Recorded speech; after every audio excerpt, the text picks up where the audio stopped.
In the Srimad Bhagavatam, it is said, we are living in this material world, which is characterized by continuous competition between the living entities, the smaller ones being devoured by the bigger ones, called as the Jivo Jivasya Jivanam principle. Due to this kind of fear, not only the smaller living entities are afraid, the bigger ones are also afraid. Although they are mightier, like a tiger has to catch a deer, but the tiger is afraid if all deers run away, I won't get any food. Or if a tiger gets very old, he gets fear that I won't be able to chase after the deer.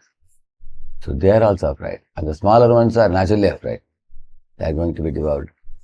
In the same manner, if you are a student, you have fear that, oh, will the examination paper be all right? Will I be able to pass? If I can pass, can I get a first class? If I get a first class, can I get a distinction? Will I get a job? Similarly, one who is family, he has a tension that, oh, my child has to study well and get a good rank. My wife should not be sick, she should be healthy. So at any given time, the world is characterized by fear. Somebody else will succeed and I will not. This fear keeps the living entities always live in a state of phobia, which is unhealthy for the mind. Actually, the mind in the most healthy spiritual state is always cheerful at every moment. You wake up from the bed enthusiastically with a smile, remembering the Lord's form and name. You go to bed with a desire to keep your body healthy to serve. And all day you serve very cheerfully. How do we keep that type of cheerful disposition every moment without any fear? That comes from the shelter in the lotus feet of the Supreme Lord. How do we take the shelter? I'll give you 5 very simple tips. If you remember this A, B, C, D, E. These 5 tips are easy to understand, but one has to apply them. A is aspire to do good, you will end up becoming great. You will see that all the great souls, they never planned to become great. Prabhupada never planned to become great. He aspired to do good. He thought, my Guru has told me I'll go to the West and preach. And he just peacefully preached and then he became great eventually. Jatayu never thought my name will be recorded in the Ramayana. I'll become a famous eagle. He just worked on trying to protect Sita, even at the cost of his own life. He ended up becoming a great personality and he was sent to Vaikuntha also by Rama the very same evening. So, focus your attention on doing the good, no matter how small it may be. And don't try to impress the people of the world by becoming a great person. That creates emptiness in the heart and fake behavior. And the fake behavior never satisfies the soul.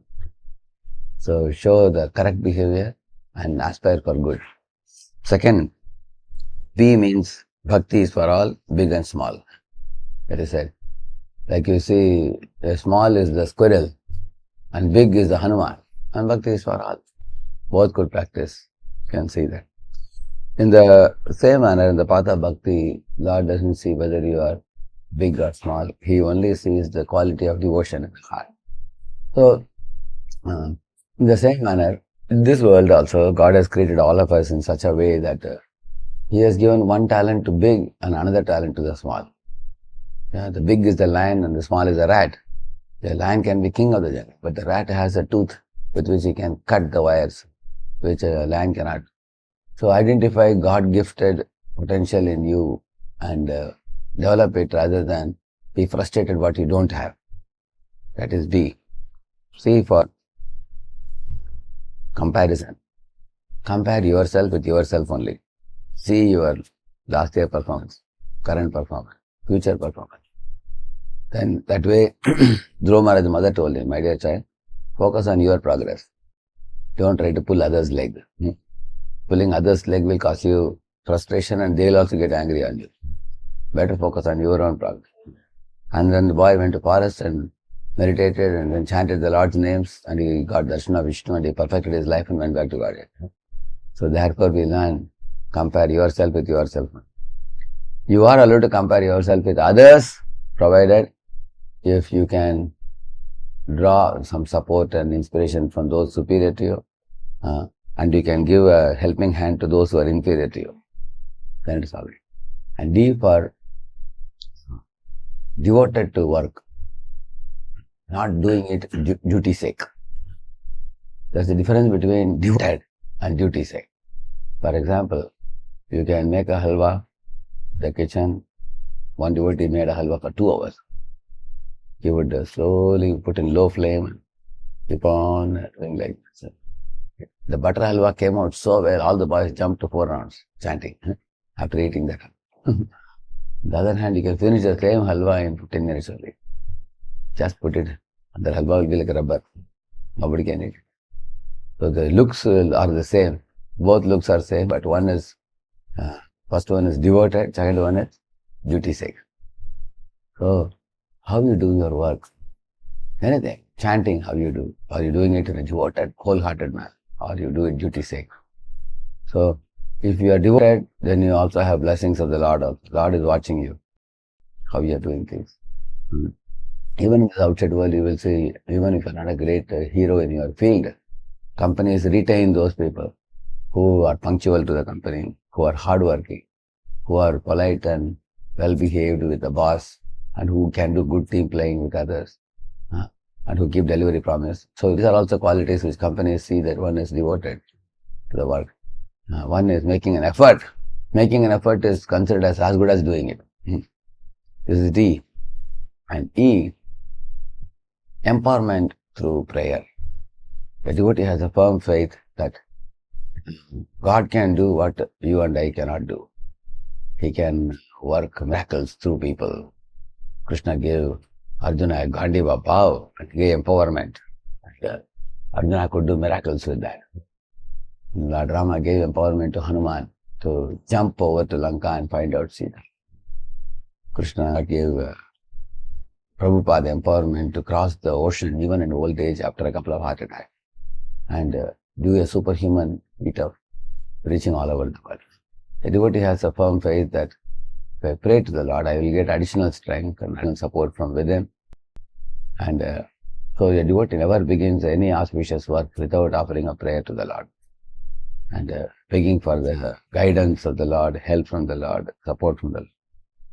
So, if you have done these 5 things, whatever comes out is Lord's mercy. The devotee is convinced about that. One does not feel inferiority complex.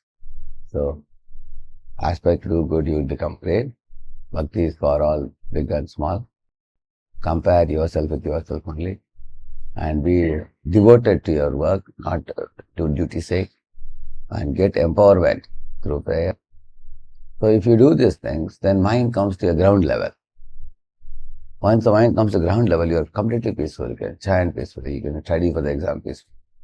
You can do all your duties because all of us have our physical limits and mental limits. We cannot do, every person has different amount of limits. If I tell you all to jump, somebody can jump to this height, somebody can jump to this height, different heights. Everybody is not the same. So, the whole modern day world depends on one's own capacity. And therefore people commit suicide. People think if I cannot jump like him, then I commit suicide. Foolish. On the other hand, the scriptures teach us these 5 principles which I shared with you.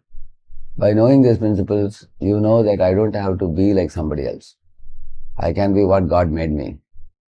And God is ultimately all loving. Not only towards the great people and big people, He is loving towards every creature, every small creature. Because He only has created us. He only has put us here. And therefore, a mother or father will never ignore a child just because a child is not a great child. Even special children who have hands broken, legs broken, parents still love them. Similarly, even if you have some limitation, the Lord loves us living in it is always. So when devotee gets that confidence, and devotee becomes fearless, devotee becomes bold, devotee becomes, free from worries and anxieties. And therefore, having developed the confidence, devotee takes shelter of the Lord more and more by chanting His holy names. Because the devotee knows, here is where my strength comes from. So let me take shelter of the Lord even more. Let me chant, because On the outside material world, people are creating so much trouble for us. Whereas when you go towards the Lord is giving so much encouragement. So therefore, a devotee is encouraged to go more and more towards the Lord. The devotee is drawn towards the Lord. And that, how do we express that? That is expressed by chanting of the holy name. When you call out the name, you come one more step closer to Lord. And when you call again and again and again, you come closer and closer. And this way, devotee becomes free from all anxieties, worries, and devotee is cheerful, just like a small child free from anxieties. Because the parents take the anxieties and the children are free from anxieties. So and that is made possible by faithful, offenseless, helpless, innocent, and pure chanting of the holy name. And let's offer our humble obeisances to all the Vaishnava devotees of the Lord, who are just like to say, please, for devotion of mercy, full of compassion for fallen conditioned souls. वाञ्छाकल्पतरुभ्यश्च कृपा सिन्धुभ्य एव पतितानां पावनेभ्यो वैष्णवेभ्यो नमो नमः। अनंत कोटि वैष्णव वृंद की, वैष्णव ठाकुर श्रील प्रभुपाद की, नामाचार्य हरिदास ठाकुर की।